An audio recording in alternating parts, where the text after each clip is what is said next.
Hello दोस्तों, welcome to my channel. Live study के YouTube channel पर डेली करंट अफेयर के सेशन में आपका स्वागत है।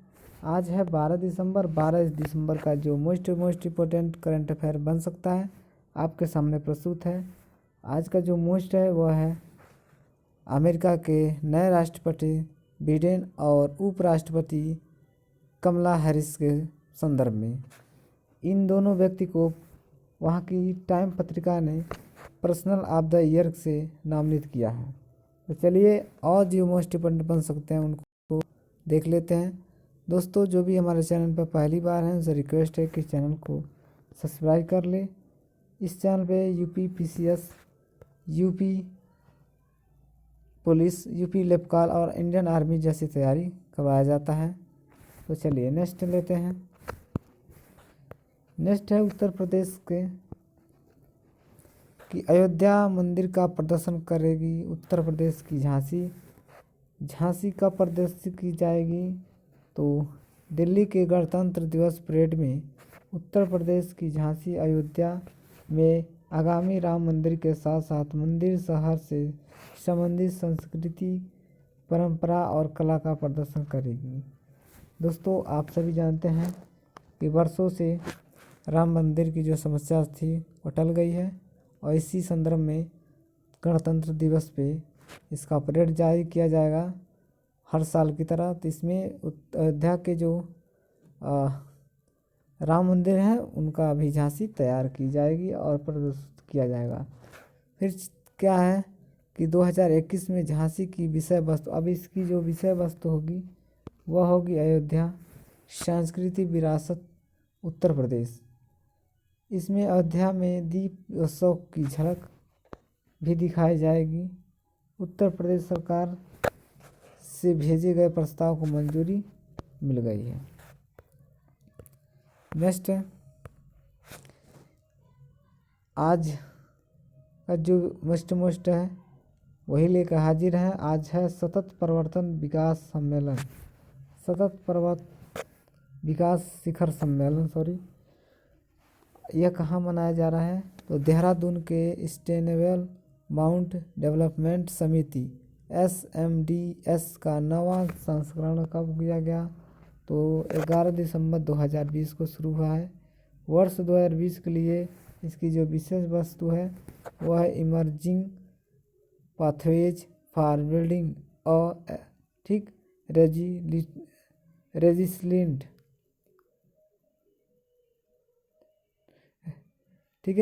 Post covid mountain economy for adaptation innovation and acceleration है। शिखर एवं लचीला और स्थायी पर्वत अर्थव्यवस्था की ओर से पथ निर्माण के समग्र उद्देश्य पर ध्यान केंद्रित करना है। नेक्स्ट है दो देशों की सहयोग से जो समझौता हुआ है उसके संदर्भ में है।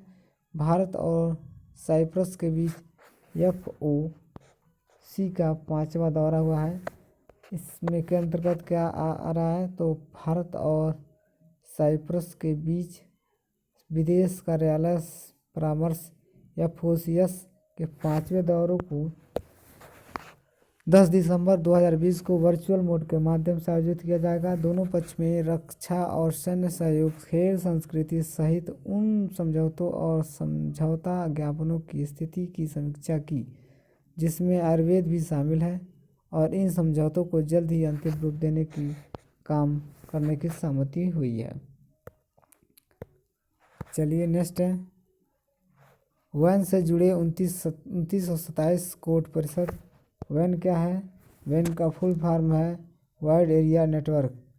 कोर्ट प्रोजेक्ट के तहत high speed wide area network यानी कि वैन द्वारा अब तक लगभग 2927 कोर्ट कॉम्प्लेक्स को जोड़ा गया है। इस योजना के तहत हाई स्पीड वैन से जुड़े होने के लिए कल्पना की गई है। 2992 साइटों में से 97.86% साइटें पूरी हो गई हैं।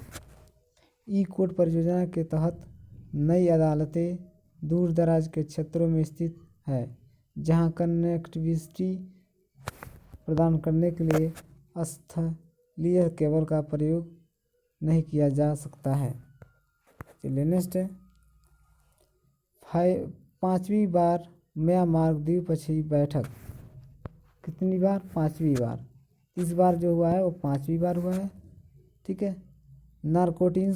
नारकोटिक्स कंट्रोल ब्यूरो भारत और ड्रग एब्यूज कंट्रोल पर केंद्रीय समिति के बीच ड्रग नियंत्रण सहयोग पर 5वीं भारत म्यांमार के द्विपक्षीय बैठक आगामी तौर पर 10 दिसंबर 2020 को आयोजित थी। दोनों देशों ने नशीली दवाओं के जब्ती मामलों में अनुवर्ती जांच करने के लिए समय पर ढंग से खुफिया जानकारी आदान प्रदान कर सहमति व्यक्त की है। 6वीं बैठक 2021 के भारत में होगी, यानी कि इस बैठक की जो 6वीं होगी वो कहाँ होगी? भारत में होगी। चलिए नेक्स्ट है प्रधानमंत्री जी ने ग्लोबल क्लाइमेट समिट को किया संबोधन। अब जान लेते हैं इसके बारे में। प्रधानमंत्री नरेंद्र मोदी ने 12 दिसंबर 2020 को लैंडमार्क पेरिस जलवायु समझौते की 5वीं वर्षगांठ के अवसर पर वैश्विक जलवायु शिखर सम्मेलन का संबोधित किया है। पेरिस समझौता बहुपक्षीय जलवायु परिवर्तन प्रक्रिया में एक ऐतिहासिक सौदा है। यह जलवायु परिवर्तन पर एक कानूनी रूप से बाध्यकारी अंतर्राष्ट्रीय संधि है, जिसे पेरिस में 196 पार्टियों द्वारा 12 दिसंबर 2015 को अपनाया गया था और 4 नवंबर 2016 को लागू किया गया था। कब लागू किया गया था? 4 नवंबर 2016 को। नेक्स्ट है अंतर्राष्ट्रीय तटस्थता दिवस आज मनाया जाता है 12 दिसंबर को। हर वर्ष 12 दिसंबर को अंतर्राष्ट्रीय तटस्थता दिवस मनाया जाता है। 2 फरवरी 2017 को संयुक्त राष्ट्र महासभा ने 12 दिसंबर को अंतर्राष्ट्रीय तटस्थता दिवस मनाने की घोषणा की थी। संकल्प तुर्कमेनिस्तान के देश द्वारा पेश किया गया था। किसके द्वारा? इसके द्वारा। इस देश को 12 दिसंबर 1995 से अस्थायी रूप से तटस्थ राज्य के रूप में मान्यता दी गई थी। अब आते हैं कोविड-19 की वैक्सीन को लेके। कोविड-19 के लिए भारत का पहला mRNA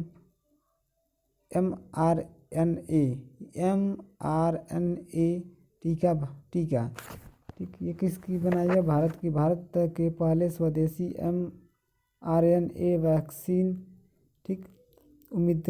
उम्मीदवार को चरण फर्स्ट और सेकेंड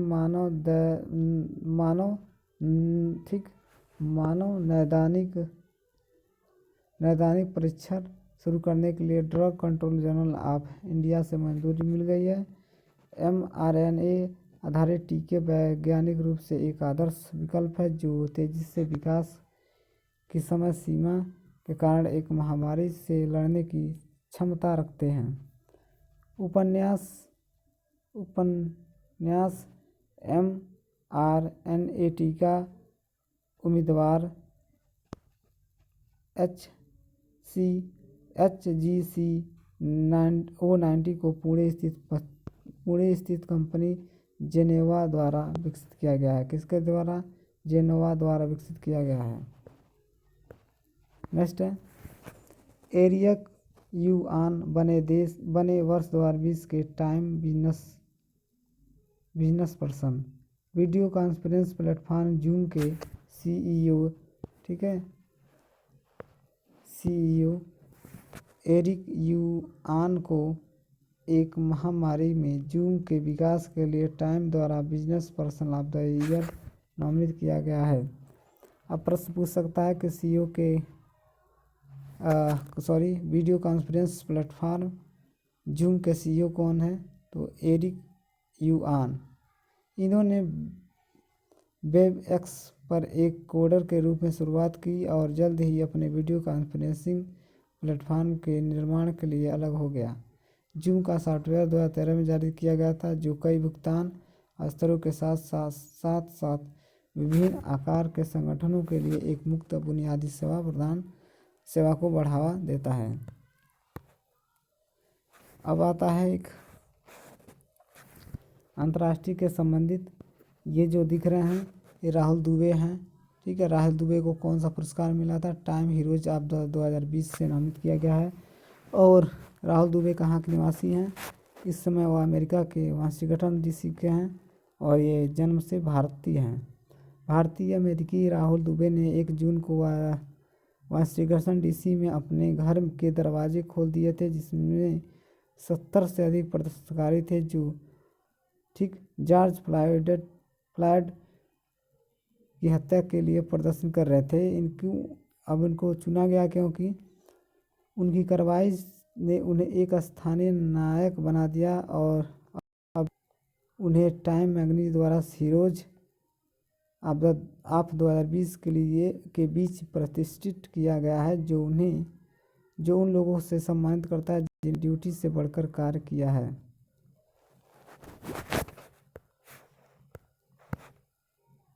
नेक्स्ट है POSB खाते में 5,000 का बैलेंस बनाए रखें। POS है कौन सा? इंडियन पोस्ट पेमेंट बैंक, यानी कि पोस्ट ऑफिस बैंक में डाकघर बचत खाता है। न्यूनतम शेष राशि का रख रखाव न करने पर GST के साथ 100 प्रभाकर आकर्षित होंगे और इस खाते से काट लिया जाएगा। ठीक, यानी कि पोस्ट ऑफिस में भी आप 500 रखना है।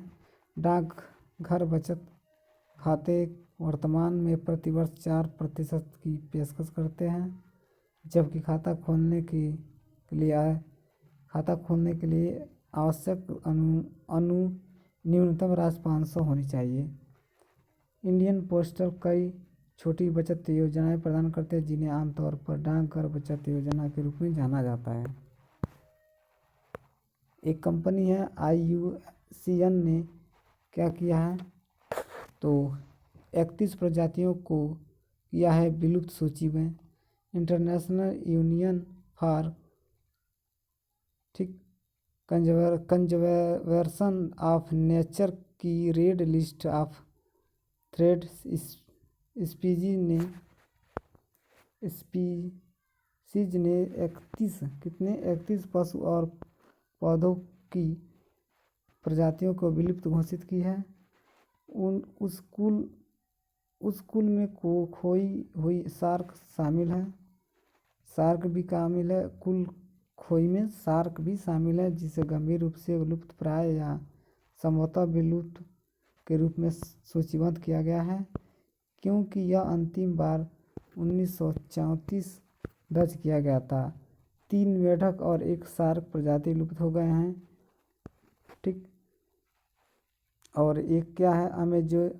अमेजोनियन डॉल्फिन और ओक के एक पेड़ को विलुप्त होने की खतरा है। ये प्रश्न पूछ सकता है कौन कौन सी, ये मोस्ट इम्पोर्टेंट प्रश्न है। अब आते हैं एक और प्रश्न में, काजीरंगा में हाथी स्वास्थ्य शिखर का सम्मेलन। काजीरंगा राष्ट्रीय उद्यान प्राधिकरण द्वारा शार्क पार्क में विभागीय हाथियों की नियमित स्वास्थ्य देखभाल के लिए 11 दिसंबर 2020 को एक हाथी स्वास्थ्य शिविर का आयोजन किया गया था। संभावित परजीवी लोड के लिए मल के नमूनों की सूक्ष्म जांच द्वारा पूरी तरह से स्वास्थ्य की जाएगी। नियमित रक्त प्रोफाइल और सामान्य जांच के लिए चयनित हस्तियों से रक्त के नमूने एकत्रित किए गए हैं। ठीक, और इस बार थंबनेल का प्रश्न है कि बिडेन बने time person of the year. Time पत्रिका ने 2 अवार्ड दिया है, एक राहुल दुबे को और एक वहाँ के राष्ट्रपति और उपराष्ट्रपति को। अमेरिकी राष्ट्र निर्वाचन राष्ट्रपति जो बिडेन और निर्वाचित उपराष्ट्रपति कमला हैरिस को पर्सन ऑफ द ईयर से नामित किया गया है। कौन टाइम पत्रिका ने? इसके अलावा टाइम ने कोरियन बॉय बैंड को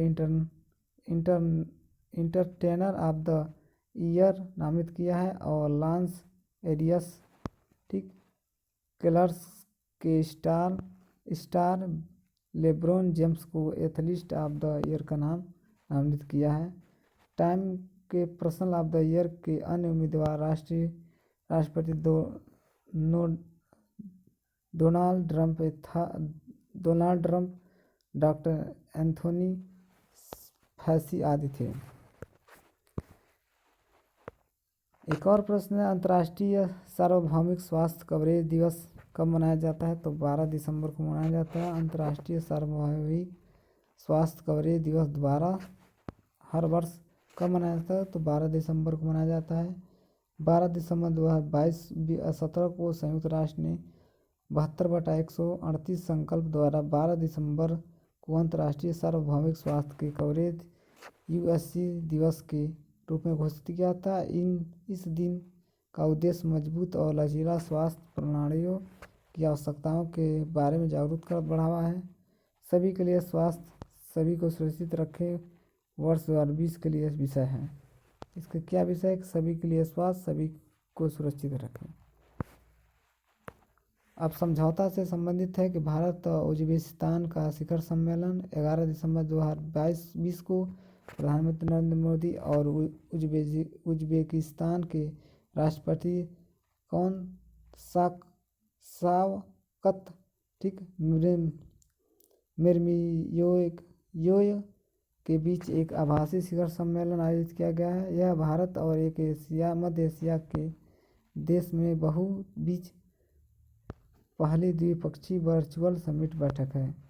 नेताओं ने कोविड के बाद दुनिया में भारत और उज्बेकिस्तान सहयोग को मजबूत करने के लिए द्विपक्षीय संबंधों के पूरे स्टेप्स पर चर्चा की। और इस वीडियो का लास्ट प्रश्न है कि मलेरिया का नया नाम क्या रखा गया है? एक नया नाम आ गया है जीन्स ठीक। नया जीन्स क्या आया है? मलेरिया का नया जीन्स प्लाजी ठीक, नया जीन्स आया है।